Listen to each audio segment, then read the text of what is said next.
हमाल, आपने सारी बातें सुनी, आपने मेहर तारण को भी सुना, आपने मीम अफजल साहब को भी सुना, संबित पात्रा को भी सुना, बीडी मिश्रा को भी सुना। आपको लगता है कहीं पाकिस्तान के मन में कोई ना कोई नियत में खोट है, चोर है, जिसको छुपाने के लिए वो बार बार कश्मीर की बात तो करता है लेकिन बलूचिस्तान की बात आते ही मुंह छुपा लेता है? देखिए, मैंने जिस तरह पहले कहा कि पाकिस्तान को यह ज़ेब नहीं देता कि वो किसी और कौम के बारे में, उनके हुकूक के बारे में बात करे, क्योंकि मेहर तारण साहब को पता है कि बलूचिस्तान के अंदर क्या है, क्या हो रहा है, वो खुद साफ़ी है। मैं उनके बहुत से ऐसे व्यूज़ हैं जिनसे इत्तेफाक करता हूँ। लेकिन देखिए, खुद जो पाकिस्तान के जो गुड सहाफ़ी, जो जर्नलिस्ट्स हैं, जिनमें आमिद मीर भी शामिल है और बहुत सारे और हैं जिन्होंने जाके बलूचिस्तान में खबर करने की कोशिश की, उन्हें किस तरह दबाया गया और उनके साथ वही सलूक किया जा रहा है जिस तरह हम आज़ादी पसंदों के साथ किया जा रहा है। सबीन महमूद एक मिसाल है, जिन्होंने सिर्फ एक प्रोग्राम किया था कराची में बलूचिस्तान के इशू पर, उसी दिन, एक दिन इंतज़ार भी नहीं किया, बल्कि उसी दिन जाके उन्हें गैर इंसानी तरीके से कत्ल किया गया। आमिद मीर को सिर्फ इसलिए उन्होंने टारगेट किया क्योंकि उसने एक बलूच ह्यूमन राइट्स कैंपेनर मामा खदीर को अपने प्रोग्राम में बुलाया था। तो इस तरह की एक्सट्रीम किस्म की एक ब्रूटैलिटी है बलूचिस्तान के मामले में, वो किसी चीज़ को बर्दाश्त नहीं करते।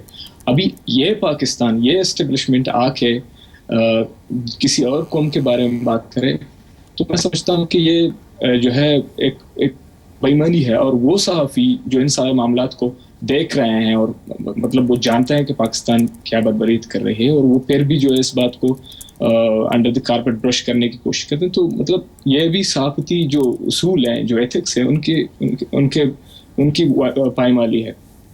अब दूसरी बात मैं तरार साहिबा ने की कि बलूचिस्तान में उसने तासुर दिया कि बलूचिस्तान में जो लोग हैं वो हुकूमत के साथ शामिल हैं, पाकिस्तान को मानते हैं, इस तरह का उन्होंने कहा कि कुछ लीडर हैं उनके रिश्तेदार जो पार्लियामेंट में। लेकिन बलूचिस्तान में कभी फ्री एंड फेयर इलेक्शन नहीं हुए, जो हुए भी एक ज़माने में बलूचों ने कोशिश की कि जो है पार्लियामेंट के ज़रिए जाके अपने हुकूक जो हक़ कुदरा दिए थे उसकी बात करें, लेकिन उनके साथ क्या हुआ 70s और 60s में। उसके बाद ये अभी बात वाज़े हो गई है, लोग अभी इस नतीजे पर पहुंचे हैं कि पाकिस्तान के साथ रहा नहीं जा सकता, पाकिस्तान का हिस्सा नहीं बनेंगे। अभी जितने भी लोग हैं उनको जो है चुन चुन के, मतलब उनको चेरी पिक करके बलूचिस्तान में लाया गया है, और ऐसे लोग हैं जिनको अवामी मैंडेट हासिल नहीं है। जो साबिक वज़ीर आला थे वो सिर्फ 5000 वोट लेके आए थे, अभी जो स्पीकर है वो सिर्फ 1200 वोट लेके, वो मतलब ये जो है तादाद जो है वो हुकूमत ने खुद ऐलान किया है उसका। तो एक तरह से आप कह लें कि बलूचिस्तान में जबरी कब्जा है, और बलूचिस्तान के जो लोग हैं वो पाकिस्तान के साथ हिस्सेदार नहीं है, ना हुकूमत में उनका हिस्सा है।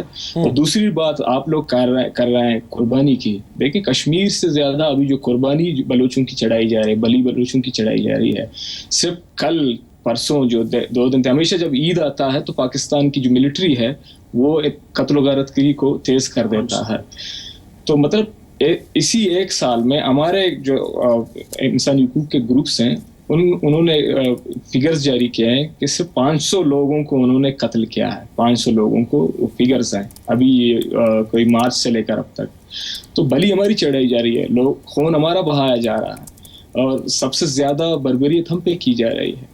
ना हम पाकिस्तान के साथ थे और ना ही हम पाकिस्तान के साथ रहना चाहते हैं। बलूचिस्तान के लोग आज़ादी लेना चाहते हैं, हमारा सियासी मसला है, इसमें कोई ऐसी बुरी बात नहीं है, ना ही हम कोई टेररिज्म कर रहे हैं। देखें, पाकिस्तान के झंडे तो जलाए जाएंगे ना, आप लोगों को जाके उठा के उनको तशद्दुद करके जेलों में डाल के फिर उसके बाद उनको कत्ल करके उनकी लाशें जानवरों को खाने के लिए फेंक देंगे, तो क्या लोग झंडे नहीं जलाएंगे? पाकिस्तान का झंडा क्या बलूचिस्तान के लोगों से ज्यादा मुकद्दस है?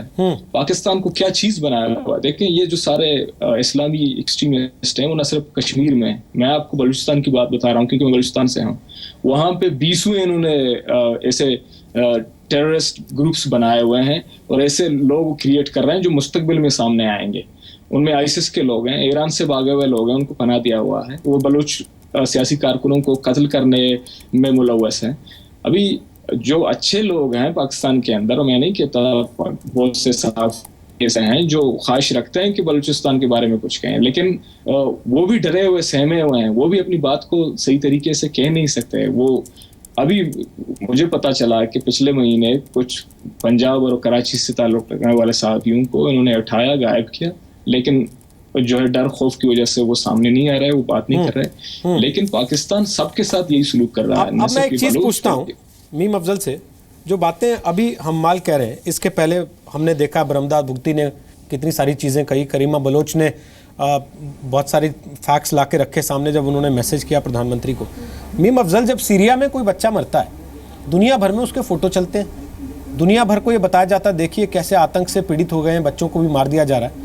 यहाँ हर रोज़ बच्चे मर रहे हैं, ना इनकी कहीं फ़ोटो छपती है, ना इनकी तकलीफ़ के बारे में कोई बात करता है, ना ही कोई मीडिया वहाँ झांकने की कोशिश करता है। भाई इतना अलगाव क्यों है वहाँ के आतंकवाद से जो पाकिस्तान फैला रहा है बलूचिस्तान के अंदर? ये आपका कहना बिल्कुल सही है, इसकी भी उतनी ही पब्लिसिटी होनी चाहिए जो ISIS के लोगों की ताल्लुक़ से होती है। मेरे हिसाब से मैं आज नवाज शरीफ साहब के बयान तक अपने आप को महदूद रखूँगा। उन्होंने कहा है कि हमने कश्मीर के नाम आज की जो ईद उल अज़हा है उसकी कुर्बानी को हमने उनके नाम कर दिया है। अभी टाइम बाकी है कुर्बानी में, परसों 4 बजे तक ये त्यौहार चलेगा और कुर्बानी की जा सकती है। मैं आपके टेलीविज़न के ज़रिए और मेहर जी के ज़रिए से ये अपील करूँगा कि नवाज शरीफ साहब को परसों 4 बजे से पहले ये ऐलान करना चाहिए कि इस ईद के मौके पर हम आतंकवाद यानी दहशतगर्दी को कुर्बान करेंगे और हमारे यहाँ से कोई दहशतगर्दी नहीं होगी, न बलूचिस्तान में, न कश्मीर की तरफ, न कहीं और उसके बाद वो देखेंगे कि माहौल कितनी तेज़ी से बदलता है। मैं पाकिस्तान का दुश्मन नहीं हूँ, भारत का कोई भी लोग पाकिस्तान के दुश्मन नहीं है। ये दुश्मनी का माहौल जब पैदा होता है जब बेगुनाह मारे जाते हैं और लोग देखते हैं। आज बलूचिस्तान में जिस तरह की आवाज़ें आ रही हैं, मैं एक सहाफ़ी हूँ और बाद में मैं पॉलिटिक्स में आया, एक डिप्लोमेट भी रहा। मैंने बलूचिस्तान के बारे में, माफ़ कीजिएगा, मैं अपनी कमी का एहसास करते हुए कह रहा हूँ कि इतना वहाँ कुछ हो रहा है, इसका अंदाज़ा हमको पिछले 2-3 महीने के अंदर ही हुआ है, इससे पहले नहीं हुआ। इसलिए कि बलूचिस्तान से कभी इस तरह से लोग, प्रवक्ता या उस तरह के लोग कभी टीवी चैनल्स पर आकर नहीं बताते थे कि क्या है, मौका भी नहीं मिला। हमने भी इस चीज़ को किसी हद तक आपका इंटरनल मामला समझते हुए कभी इस मामले को उठाया नहीं और इतनी गहराई के साथ कभी देखा नहीं। आज ये सब चीज़ें जो आ रही हैं तो आपको एहसास होना चाहिए, पाकिस्तान को ख़ास तौर पे एहसास होना चाहिए। आज उनको जितनी तकलीफ़ बलूचिस्तान के मसला उठाने से भारत के ख़िलाफ़ हो रही है, ये तकलीफ़ तो हमको बहुत अरसे से है, पिछले 70 साल से। जब आप कश्मीर की बात करते हो, मैं तो आज ये भी कहूँगा, जैसे पहले भी कहा, कि अगर आपको अपने अच्छे दिनों को किसी के नाम ही करना है तो PAO के कश्मीर के नाम कर दें, भारत के नाम कर दें, मसला ख़त्म। अगर आप दोस्ताना ताल्लुकात को आगे बढ़ाएंगे तो हथियार भी नहीं ख़रीदने पड़ेंगे। आप करोड़ों रुपया जो स्कूलों पर खर्च होना चाहिए, अरबों रुपया जो हमारे बच्चों की तालीम और सेहत पर खर्च होना चाहिए, वो हम एक दूसरे से जंग करने के लिए खर्च करते हैं और हथियार ख़रीदते हैं, उसके बाद जदीद हथियार ख़रीदते हैं।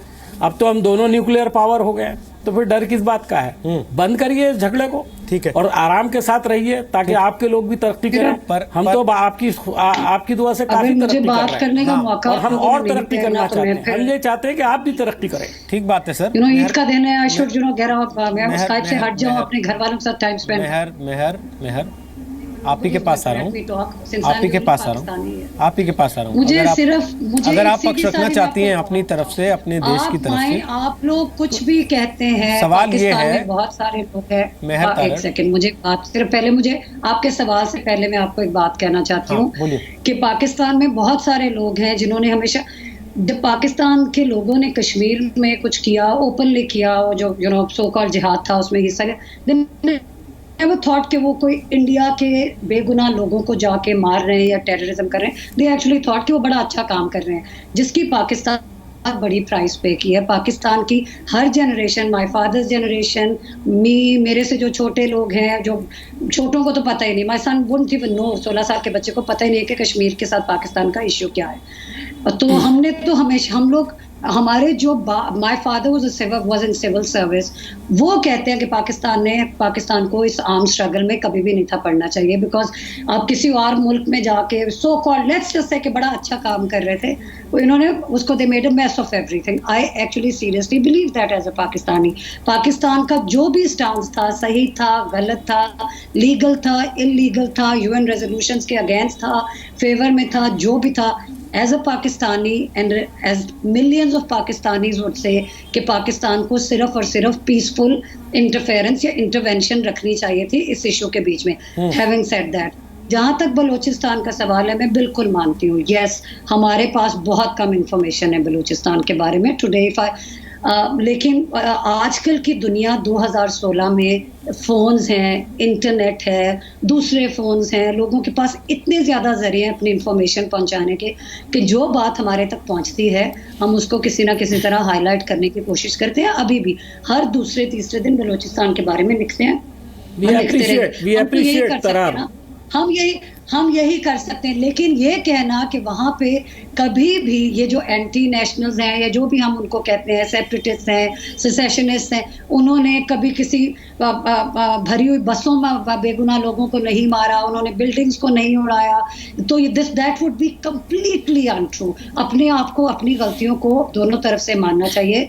एक ऐसे बलोच से मैं कुछ दिन पहले बात कर रही थी जो एंटी इस्टेब्लिशमेंट है, मैं उनसे औरतों के बारे में पूछ रही थी। मैंने सुना है कि वहाँ पे बहुत ज्यादा औरतें रेप हुई हैं, तो इसमें कितनी सच्चाई है? तो उन्होंने कहा कि इसमें सच्चाई है, मैं आपके टीवी पे बोल रही हूँ। उन्होंने कहा इनके रेप होने के बाद, क्योंकि वो उनकी आवाज बंद कराना चाहते थे, तो उनकी औरतों को भी के साथ भी बहुत ज्यादती हुई। बट ही सेड, मैंने कहा कि दूसरी साइड ने जब हथियार उठा लिए, जब वायलेंस शुरू हो जाता है, तो then you lose your moral high ground.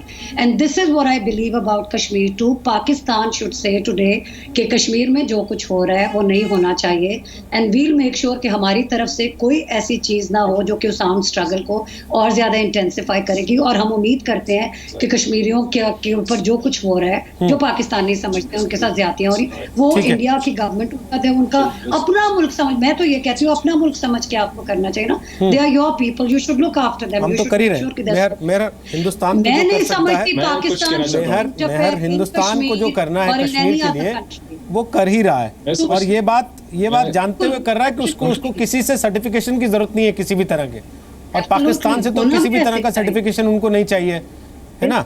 बाकी बात जहां तक आपने कही है उससे हम पूरी तरह से सहमत हैं कि दोनों को अपने अपने हालात पे देखना चाहिए, ध्यान देना चाहिए।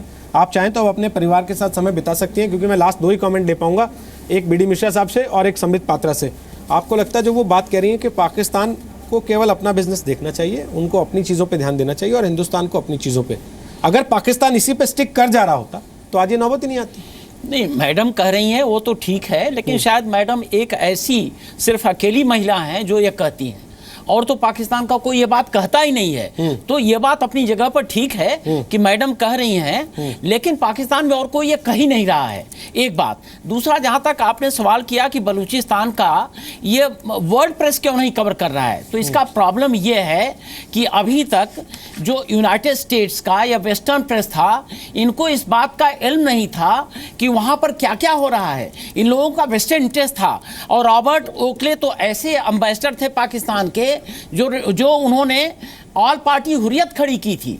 तो ये बातें अब एक्सपोज हो रही हैं, और वर्ल्ड प्रेस ये जान रहा है, पूरी दुनिया अब जान रही है कि बलूचिस्तान में क्या जाती हो रही है, और अब वहां पर भी कवरेज होगा। और दूसरी बात उसमें ये आती है कि चीन का इतना बड़ा इंटरेस्ट है वहां पर बलूचिस्तान में, क्योंकि वहां पर जो उनका पाकिस्तान चाइना का जो जोन बन रहा है, इकोनॉमिक जोन, उसका इंटरेस्ट इतना ज्यादा है कि ISI वहां पर जो आर्मी लगी है किसी को जाने नहीं देती है। लेकिन अब ये बातें पूरे विश्व के सामने आ रही हैं, और बलूचिस्तान का जो वहां पर नरसंहार हो रहा है पाकिस्तान के आर्मी के द्वारा, ये भी अब उजागर होगा। ठीक है, संबित पात्रा, लास्ट कमेंट, क्योंकि हल तो सरकार के जरिए ही होगा ना, यहाँ टीवी डिबेट के जरिए हल तो हो नहीं सकता, केवल हल पर चर्चा हो सकती है यहाँ से। तो